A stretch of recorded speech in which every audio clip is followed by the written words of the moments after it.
Welcome to খবরের হাট। পাখা, ফ্যান যেটা ছাড়া আমাদের এক মুহূর্তও চলে না। গরমকালের সময় তো আগে আমরা ফ্যানের সুইচটা দিয়ে ফ্যানটা চালু করি, নাহলে এক মিনিট স্থির হয়ে থাকা যায় না।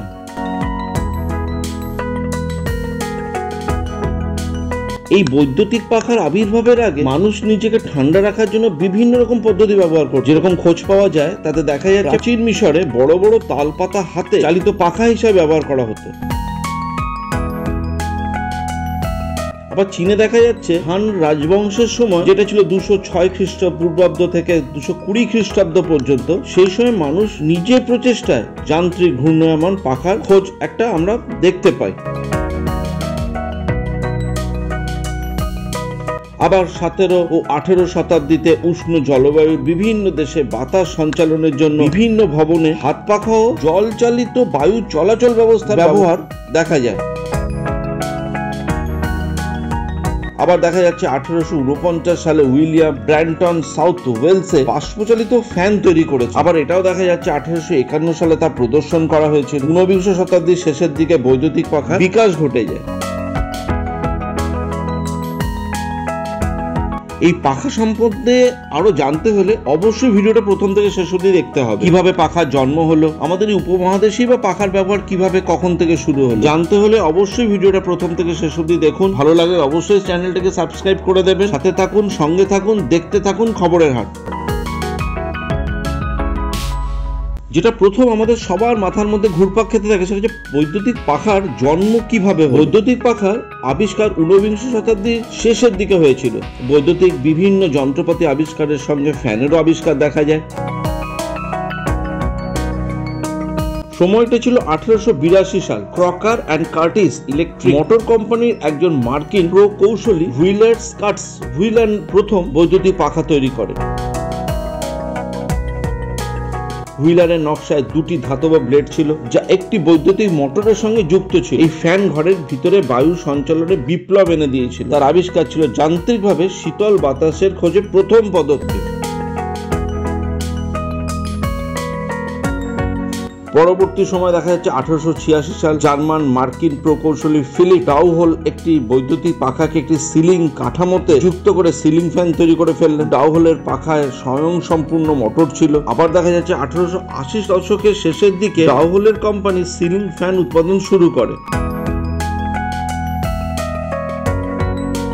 বিংশ শতাব্দীর গোড়ার দিকে বৈদ্যুতিক পাখার ব্যাপক ব্যবহার শুরু হয়ে বেশ কয়েকটি কোম্পানি ব্যাপকভাবে ফ্যান উৎপাদন শুরু করে। জেনারেল ইলেকট্রিক কোম্পানি ও ওয়েস্টিং হাউস ইলেকট্রিক কর্পোরেশন প্রথম বৃহৎ পরিসরে বৈদ্যুতিক পাখা তৈরি শুরু করে দেয়। ওই সময় থেকে যুক্তরাষ্ট্রের ফ্যান একটি সাধারণ গৃহস্থালী এবং অফিসের যন্ত্র হয়ে 1990 সালে জন ওয়েসলি এমারসন ইলেকট্রিক প্রতিষ্ঠা করেন।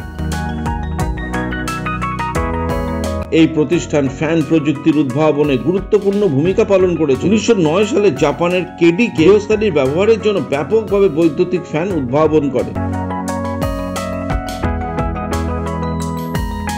1920 ও 1930 দশকে ফ্যানের বিভিন্ন নকশা নিয়ে পরীক্ষা নিরীক্ষা দেখা যায়। 1940 দশকে ভারতে ক্রম্পটন গ্রে বিশ্বের বৃহত্তম বৈদ্যুতিক সিলিং ফ্যান প্রস্তুতকারক হিসাবে আবির্ভূত হয়।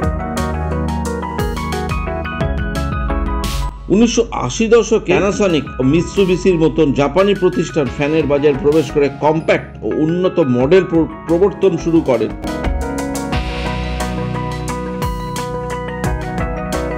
নিয়ন্ত্রিত ফ্যান ও আয়োনাইজিং প্রযুক্তির উপর উদ্ভাবন দেখা যায় ঠিক তখন। 1990 সালের দশকে ডাউসন ও হ্যানিওয়েলের মতন ব্র্যান্ড ফ্যান প্রযুক্তি নিয়ে কাজ করে।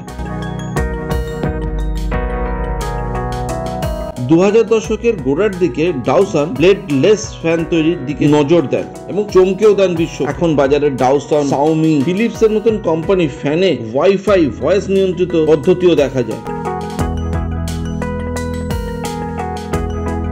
এই সব স্মার্ট হোম অ্যাসিস্ট্যান্টের মাধ্যমে পরিচালিত হতে পারে। ফলে বুঝতেই পারছেন ফ্যানের জগতে একটা বিপ্লব এসে গেছে। এবার প্রশ্ন হচ্ছে ভারতীয় উপমহাদেশে তাহলে ফ্যানের প্রচলন কবে থেকে হলো, কিভাবে শুরু হলো? 19 দশকের শেষের দিকে ভারতীয় উপমহাদেশে বিদ্যুৎ চালু হয় আর 1900 সালের দিকে ভারতে প্রথম বৈদ্যুতিক পাখা আসে। তখন ব্রিটিশরা সরকারি ভবন, রেল স্টেশনে তা ব্যবহার শুরু করে।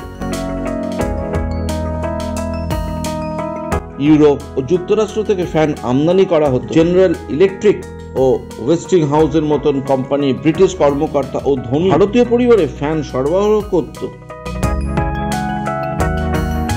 1920 ও 1930 দশকে ভারতীয় উপমহাদেশের রেল স্টেশন, হোটেল ও সরকারি অফিসে সিলিং ফ্যান দেখা যায়। কলকাতা, বোম্বে, ঢাকার মতন প্রধান শহরে ব্রিটিশ অফিসেও ফ্যান দেখা যায়। আশা করি ভিডিওটা আপনাদের ভালো লেগেছে। কিছু বলার থাকলে অবশ্যই কমেন্টসে লিখে দেবেন এবং লাইক ও শেয়ার করবেন।